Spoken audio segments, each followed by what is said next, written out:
Hello everyone, welcome back to my channel. So let's start the explanation of fifth episode. Episode के starting में यहाँ पर जो है वोटिंग हो रही होती है, जैसा कि मैंने आपको लास्ट जो है एपिसोड उसमें बताया। और यहाँ पर तो फिर जो है इसके फादर जो प्रेसिडेंट होते हैं ह्वाओबिन के, वो बोलते हैं कि मुझे पता है कि है ना जो ह्वाओबिन है वो अपनी जो काबिलियत है, अपना वर्क किसी को शो नहीं करना चाहता, वो सिर्फ लूजियांग को चांस देना चाहता है, अपने भाई को। और यहाँ पर ये मीडिया पूछ रही होती है कि प्लीज़ हमें भी बताइए कि हो क्या रहा है, आपका क्या फ़ैसला है उसके मैटर में। तो ये बोलता है कि हमने अपना लेटेस्ट डिसीजन बनाया। लू बोलता है ये सब कि हम कल कॉन्फ्रेंस हॉल में आपको जो है सब कुछ बता देंगे, कल की मीटिंग में सब कुछ पता लग जाएगा। और यहाँ पर इसके फादर का सीन दिखा रहे होते हैं कि वो ऐसा नहीं कर सकता। यहाँ पर तांग बैठी होती है, उसके पास आता है ह्वाओबिन और बोलता है ये लेबर कॉन्ट्रैक्ट है। और फिर थोड़ा भाषण देने के बाद बोलता है कॉन्ग्रेचुलेशन, तुम रेगुलर स्टाफ बन चुकी हो, यहाँ पर परमानेंट बन चुकी हो। तो फिर वो उसको देखती है और बोलती है कि तो क्या मैं इसमें परमानेंट हूँ और तुम छोड़ोगे, मैं इसमें आऊँगी और तुम जाओगे यहाँ से। तो वो रुक कर थोड़ा इमोशनल होकर बोलता है, पीछे थोड़ा सैड म्यूज़िक चल रहा होता है, रुक कर बोलता है कि ऑफ कोर्स मुझे जाना होगा, वैसे भी मैं अच्छा काम नहीं करता था, लेकिन तुम चिंता मत करो, मेरे जो आगे आएगा वो भी बहुत अच्छा होगा, तुम चिंता मत करना। तो वो उसी के सामने अपना वो भी फाड़ देती है, अपनी जॉब का जो उसे मिला होता है। और 1 मिनट के लिए तो मतलब वो एकदम हैरान हो जाता है उसको देखकर, उसकी आँख बिल्कुल ऐसे हो जाती हैं उसको फाड़ता हुआ देखकर। वो कॉन्ट्रैक्ट की यार, वो तो परमानेंट होना चाह रही थी, उसने अपने जॉब का ही वो फाड़ दिया। और फिर वो फाड़ के उसको डस्टबिन में डाल देती है। फिर वो उसके पास जाकर बोलता है कि मुझे लगता है कि तुम भी मुझे सपोर्ट करती हो। वो कहती है और कहता है कि तुम भी मेरे साथ खड़ा होना चाहती हो। वो कहती है कि ऑफ़ कोर्स मैंने उसको चूज़ किया था और ये सब मेरी रिस्पॉन्सिबिलिटी है, तो मुझे तुम्हारी भी रिस्पॉन्सिबिलिटी लेनी पड़ेगी ना।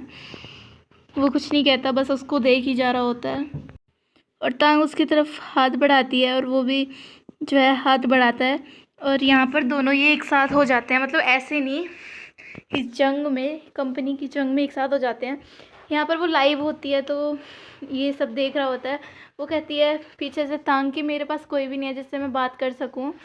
और फिर उसको सबको अपना दुखड़ा बताती है और बोलती है कि वैसे भी आप तो मुझे जानते हो नहीं, लेकिन मैं फिर भी आपसे शेयर कर रही हूँ कि मैं जब भी परेशान होती हूँ ना, जिसमें वो बोल रही होती है कि लाइफ बहुत ज़्यादा बेकार है, कभी कभी तो मुझे ये भी नहीं पता लगता कि इसको जीना कैसे है। लेकिन जब भी मैं थोड़ी अनहैप्पी होती हूँ तो मैं उन छोटे छोटे जानवरों के पास जाती हूँ, जिनके पास बैठकर मुझे थोड़ा सा, मैं थोड़ी सी है ना लिटिल बिट हैप्पी हो पाती हूँ, थोड़ी सी खुश हो पाती हूँ। तो वो यही सब बताती है। और फिर बोलती है कि माफ़ कर देना अगर ज़्यादा बोल गई हूँ, अब जब चलो जल्दी से सो जाओ, गुड नाइट। तो वो उसकी पूरी लाइफ देखता है। और यहाँ पर ये बोलती है कि अपने आप से कि प्रेस फोन कॉन्फ्रेंस तो कर ले, क्या मैं ह्वाओबिन को कॉल करूँ। और तभी ह्वाओबिन का खुद ही कॉल आ जाता है उसके पास। ह्वाओबिन का कॉल आता है, वो पिक करती है और बोलती है कि हेलो ह्वाओबिन। वो कहता है कि मुझसे अभी मिलो, रेडी हो जाओ, कपड़े चेंज कर लो। वो कुछ बोलती, इससे पहले उसने फ़ोन रख दिया होता है ह्वाओबिन ने। यहाँ पर प्रेसिडेंट का जो है असिस्टेंट आता है और वो बोलता है कि आपने सर मुझसे है ना लू मिन की, जो उसका अंकल है लूशियांग का, उसके बारे में बोला था ना। तो आपको जिसकी पता ही है एमजी लाइव का कॉम्पिटिटर कौन है, फ्लोरल स्ट्रीम। और जो जाओ लियांग है वो तो सिर्फ आगे आगे का पर्सन है, उसका जो बॉस है मुझे लगता है कि वो मिंग ही है, यानी कि वो अंकल ही है। तो इस पे इसके फादर बोलते हुआ ह्वाओबिन की कि अगर ये सब इसने किया है लू मिन जी ने, तो पक्का इसको ह्वाओबिन को हटाने के पीछे भी इसका ही काम होगा और उसको भी उसी ने मेंशन किया होगा। तो यहाँ पर ये इसके साथ बैठी होती है और ये बोलती है कि तुम मुझे लेके कहाँ जा रहे हो। वो कहता है ये सरप्राइज़ है ना। तो ये पुरानी बातें कर रहे होते हैं अपनी। और फिर ये बोलती है तांग की है ना, तुम काफ़ी अच्छे लग रहे हो आज। तो इससे पीछे ही रोमांटिक सॉन्ग ही चल रहा होता है। और बोलते तुम काफ़ी अच्छी कार लेकर भी आए हो। वो कहता है ये कंपनी की कार है और वैसे भी 2-3 दिन में तो है ना ये हट ही जाएगी, मेरे को नहीं मिलेगी। तो इनके बहुत ज़्यादा क्यूट सीन्स दिखाते हैं बीच बीच में, जिसमें ये दोनों बहुत हैप्पी थे एक साथ। और फाइनली इसको यहाँ पर लेके आता है, जो कि बहुत ज़्यादा ब्यूटीफुल प्लेस है ये। तो बोलता है कि चलो मैं तुम्हें कुछ दिखाता हूँ। तो वो पैरट के पास लेकर जाता है और उसका नाम था श्याओबाओ। कुकू करके बोलता है कि कुकू, है ना। फिर वो कुकू करने लगता है, वो कहता है इसको डराओ मत, इसको डर लग जाएगा। जैसा कि हमने देखा था कि इसने लाइव स्ट्रीम में देखा था कि उसको पसंद है पेट्स और जो जानवर हैं, ताकि वो अच्छा फील करती है उनके सामने। तो ये दोनों जा रहे होते हैं वहाँ से, तो वो बोलता है कि वो कहती कि मैंने तुम्हें देखा है कि तुम, है ना, ऐसे पर्सन नहीं हो, तुम खुल के जीने वाले पर्सन हो, तुम कोई केयर नहीं करते। तो यहाँ पर ये पूछता है कि तुम्हें कैसा लगता है कि मैं कैसा पर्सन हूँ। तो वो उसकी तारीफ़ करती है कि स्टार्टिंग में मुझे लगा था कि तुम जो बहुत बेकार हो, तुम बहुत गंदे हो, लेकिन जब मैंने तुम्हें उस पैरट के साथ हैप्पी देखा तो मुझे लगा कि तुम सच में वही इंसान हो जो तुम पैरट के सामने थे। तुम्हें मैंने सिंसियर तुम्हारी स्माइल देखी, और जो भी कुछ बोलते हैं ये सब दुनिया वाले, वो जस्ट डिस्गस्टेड, बेकार है एकदम। तो उसको पीछे से हग कर लेता है उसकी इतनी इमोशनल बात सुनकर, और बोलता है, वो बोलती है क्या कर रहे हो हाओबिन। वो कहता है कि please let me hug you, थोड़ी देर के लिए मुझे प्लीज़ हग करने दो। और फिर वो बोलती है कि ये सब क्या था हाओबिन। वो कहता है कि थैंक यू सो मच मेरे साथ खड़े होने के लिए तांग। और वो उसको बहुत ज़्यादा थैंक यू बोल के वहाँ से चले जाता है, और वो शॉक हो जाती है तांग। और यहाँ पर कार पे जब वो छोड़ने आता है तो तांग बोलते हैं कि क्या तुम मुझे एक्सप्लेन नहीं करोगे कि ये सब क्या था। वो कहता है ये तो जस्ट फ्रेंड के बीच का था। वो कहते हैं क्या ये सब हग फ्रेंड्स के बीच में होता है। तो यहाँ पर वो सोचता है अपने भाई की बात की, मुझे प्लीज़ बता दो कैसे बोलना है। तो ये बोलता है कि तांग तांग प्लीज़ मुझे थोड़ा सा टाइम दो, मैं तुम्हें इसे पक्का एक्सप्लेन करूँगा, इस बात को मैं पक्का एक्सप्लेन जल्दी करूँगा। इस बात को सुन के वो भी थोड़ी स्माइल करती है, इसको समझ तो आ रहा है वैसे सब कुछ, है ना।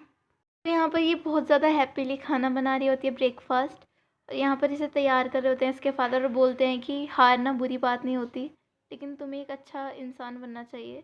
यहाँ पर ये जो उसका अंकल होता है लू के पास आता है, जो कि उसको गुस्से में घूर रहा होता है, और कहता है लू का अंकल कि अब मुझे फाइनली उसकी हार देखने को मिलेगी। वो कितना शर्मिंदा होगा ना इस बात पे उसे गुस्सा आ जाता है, और वो यहाँ से जाने के लिए बोलता है कि मुझे अपनी जो है स्पीच याद करनी है, तो प्लीज़ तुम यहाँ से जाओ। वो कहता है ठीक है, आज तुम्हारा सारा काम तुम्हारे ऊपर है।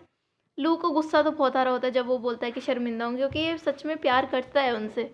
और यहाँ पर ये खुद ही बोल रही होती है चलो मैं चीयर्स करते हैं इस वंडरफुल डे के लिए। तो उसके सारे फ्रेंड्स कोई नहीं करता, क्योंकि उनको भी उसकी कंडीशन पता है, क्योंकि है ना उसने जॉब छोड़ दी है। तो दूसरी इसकी फ्रेंड बोलती है क्या तुम सच में ब्रेकफास्ट करोगी। वो कहते हैं ना कि जो इंसान अकेला होता है वो बहुत ज़्यादा बोलता है, जैसे कि मैं अकेली, कह सकते हो आप। मेरे को ज़्यादा बात करना बहुत पसंद है, मैं अपने क्लास में कहीं भी हर जगह बड़बड़ाने लगती हूँ, क्योंकि मैं अपने जो मैं चलो छोड़ो उसको सॉरी आपको बीच में इंटरफेयर करने के लिए अपने साथ। फिर वो एक एक करके अपनी सारी फ्रेंड से बोलती है। पहले बोलती है कि तुम सुनो मेरी बात, फई तुम बेस्ट हो एकदम, है ना। तो तुम्हें आगे बहुत सारे चांसेस मिलेंगे, तो तुम्हें उसके पीछे नहीं जाना है जो कि तुम्हें ज़्यादा पैसे दे रही है। तुम्हें उस कंपनी को चूज़ नहीं करना है, वो देखो जो तुम्हें अच्छी लगती है, ठीक है। तुम एक को चूज़ नहीं कर सकती। और वो भी हाँ में सर हिलाती है और बोलती है पक्का। और यहाँ पे फिर वो बोलती है त्यान फैन त्यान त्यान। तो फिर बोलती है कि तुम्हें भी है ना तुम्हें उसको ढूंढना चाहिए जो कि तुम्हारे शरीर को देखकर नहीं, सिर्फ तुमसे अंदर क्वालिटीज़ से प्यार करे। वो कहती है हाँ। फिर वो आती है हु यिंग के पास,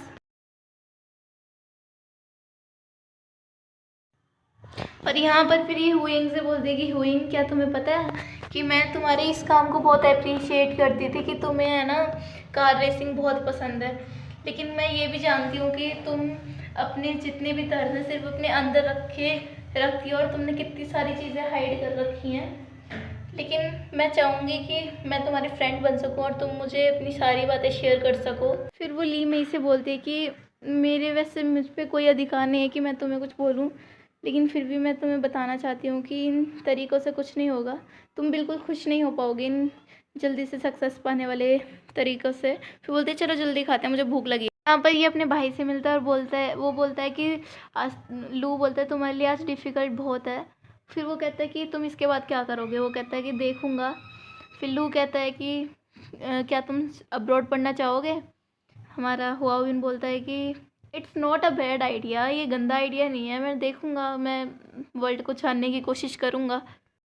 वेल नेक्स्ट सीन में जो है कॉन्फ्रेंस होती है और उसमें सबके दिल की धड़कनें तेज़ होती हैं।